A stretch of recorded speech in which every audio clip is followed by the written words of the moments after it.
மயிலாடுதுறை தலைமை தபால் நிலையம் முன்பு மத்திய அரசின் பட்ஜெட்டில் தமிழகம் புறக்கணிக்கப்பட்டிருப்பதை கண்டித்து மதிமுக சார்பில் கண்டன ஆர்ப்பாட்டம் நடைபெற்றது.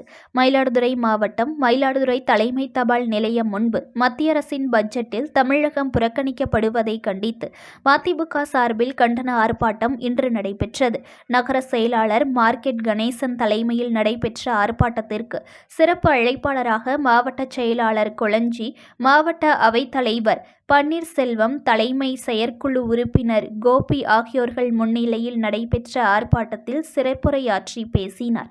ஆர்ப்பாட்டத்தில் நீட் தேர்வில் தொடர் மோசடிகள், முறைகேடுகள் வெளிச்சத்திற்கு வந்த நிலையில் நீட் தேர்வு ஒட்டுமொத்தமாக ரத்து செய்யப்பட வேண்டும், தேசிய தேர்வு முகமை கலைக்கப்பட வேண்டும், கல்வியை மாநில பட்டியலுக்கு கொண்டு வர வேண்டும், தமிழகத்திற்கு தேவையான பேரிடர் நிவாரண நிதி ஒதுக்கீடு செய்ய வேண்டும், மேலும் தமிழக முதலமைச்சர் முன்வைத்த கோரிக்கைகள் அனைத்தையும் நிறைவேற்ற வேண்டும் என்று வலியுறுத்தப்பட்டது. மேலும் மத்திய பாஜக அரசின் பட்ஜெட்டில் தமிழகம் புறக்கணிக்கப்பட்டதை கண்டித்தும் முழக்கங்கள் எழுப்பினர். இந்த ஆர்ப்பாட்டத்தில் ஏராளமான அதிமுக தொண்டர்கள், பொறுப்பாளர்கள் என அனைவரும் கலந்து கொண்டனர்.